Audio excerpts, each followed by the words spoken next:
Kemegahan arsitektur Candi Borobudur tak lepas dari sejarah panjang berkembangnya agama Buddha di Indonesia.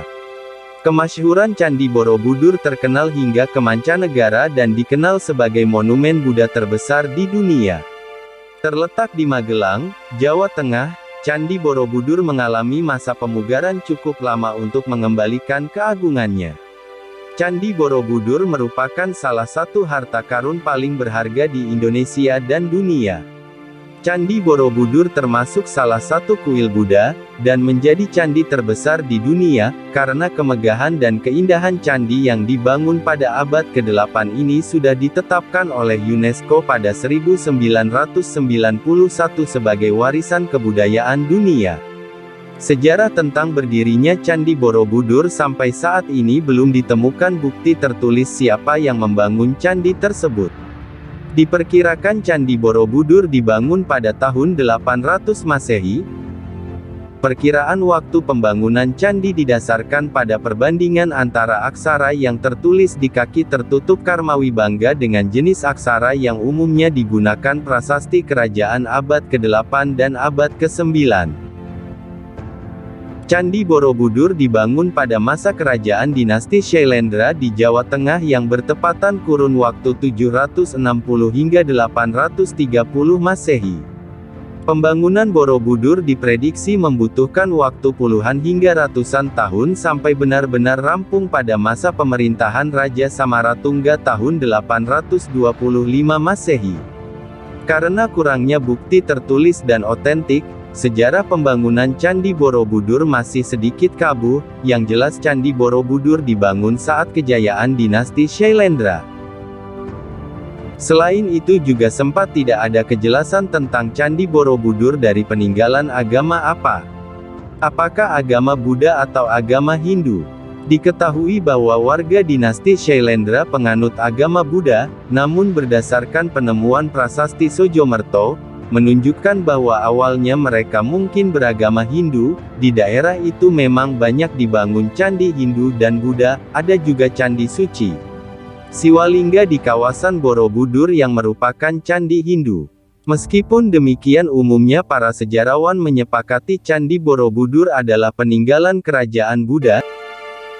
Candi Borobudur sendiri dibangun hampir bersamaan dengan Candi Prambanan, meskipun pembangunannya rampung terlebih dahulu pada sekitar tahun 825 Masehi. Berdasarkan penelitian, mulanya Candi Borobudur adalah sebuah rancangan stupa tungga yang sangat besar memanekotai puncaknya. Karena stupa yang sangat besar dan bisa membahayakan, maka stupa itu dibongkar dan diganti menjadi 3 barisan stupa kecil dan 1 stupa utama seperti sekarang. Setelah perubahan kecil selesai maka Candi Borobudur selesai dibangun, dan beberapa abad kemudian tidak diketahui lagi tentang keberadaan candi tersebut. Dalam sebuah prasasti Kalkuta, di dalam prasasti tersebut tertulis sebuah kata Amawa yang berarti lautan susu, dan dari kata tersebutlah yang diartikan sebagai lahar Merapi. Dari pemecahan kata inilah muncul dugaan bahwa Candi Borobudur tertimbun lahar dingin Gunung Merapi.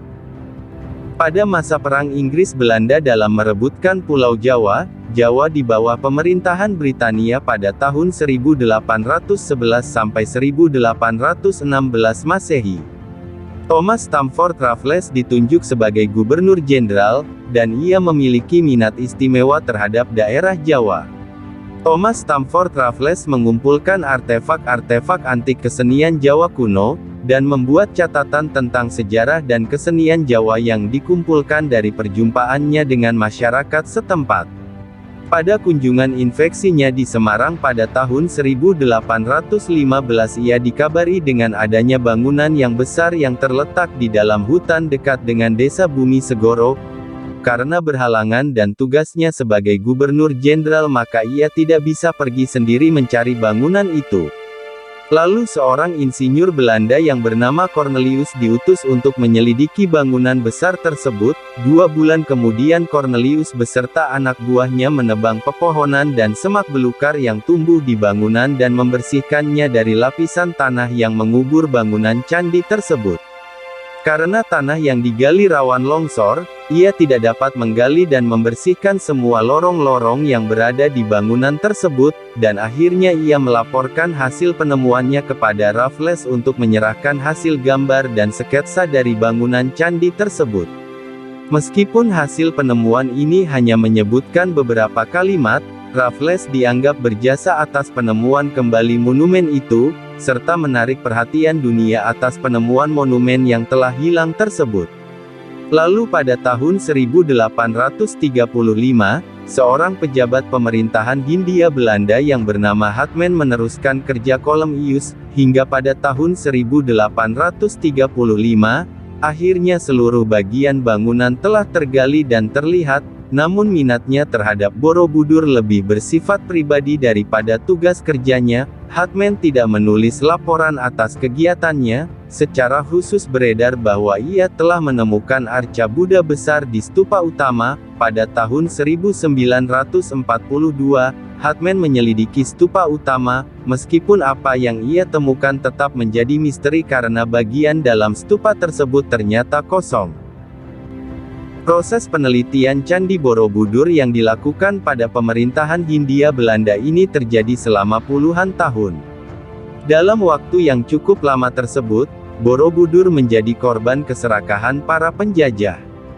Dan banyak bagian Borobudur yang telah menjadi cindera mata, dan pendapatan para pencuri penjara candi serta para kolektor artefak. Salah satu bagian yang banyak dicuri adalah kepala arca Buddha. Karena untuk membawa seluruh bagian arca Buddha tersebut tidaklah mudah, maka para pencuri tersebut sengaja menjatuhkan patung supaya kepalanya terpenggal. Itulah sebabnya kini banyak patung arca Buddha di Candi Borobudur yang tanpa kepala. Tindakan penjarahan situs bersejarah ini bahkan salah satunya direstui oleh pemerintah kolonial. Pada tahun 1896, Raja Thailand Chulalongkorn ketika mengunjungi Jawa di Hindia Belanda yang kini bernama Indonesia, menyatakan minatnya untuk memiliki beberapa bagian dari Borobudur. Pemerintah Hindia Belanda mengizinkannya dan menghadiahkan 8 gerobak penuh arca dan bagian-bagian dari Borobudur. Artefak yang dibawa ke Thailand antara lain 2 patung singa, 5 arca Buddha bersama batu dengan relief, dan beberapa batu yang berbentuk kala, tangga, gerbang, dan arca penjaga. Kini beberapa artefak yang dibawa dari Borobudur sekarang dipamerkan di Museum Nasional Bangkok. Kegiatan penjarahan artefak tersebut terus berlanjut hingga akhirnya pemerintahan kolonial memberhentikan kegiatan penjarahan tersebut, dan menyuruh untuk menjaga, melestarikan dan memugar bangunan Candi Borobudur. Proses pemugaran tersebut terjadi pada tahun 1900 Masehi, dan dibentuklah Komisi 3 pejabat untuk melakukan penelitian monumen tersebut. 3 peneliti tersebut terdiri dari seorang ahli sejarawan seni, seorang insinyur dan tentara Belanda, dan insinyur ahli konstruksi bangunan pekerjaan umum. Pemugaran candi dilakukan dengan memperhatikan banyak hal. Hal-hal yang dilakukan antara lain seperti pemindahan batu yang membahayakan, penguatan pagar langgan pertama, pemugaran relung gerbang stupa dan stupa utama, dan masih banyak lainnya. Dalam proses pemugaran tersebut juga dilakukan pembuatan pagar halaman candi dan pembersihan kawasan. Setelah Indonesia merdeka, pemerintah pun beberapa kali melakukan pemugaran meski berskala kecil. Pada akhir 1960-an pemerintah Indonesia telah melakukan pengajuan kepada masyarakat internasional untuk pemugaran besar-besaran demi melindungi monumen tersebut. Pada tahun 1975 sampai tahun 1982, pemerintah Indonesia bekerja sama dengan UNESCO dan mengambil langkah untuk melakukan perbaikan seluruh bangunan candi. Setelah selesai renovasi, pada tahun 1991, UNESCO kemudian memasukkan Candi Borobudur ke dalam situs daftar warisan dunia masuk dalam kriteria budaya.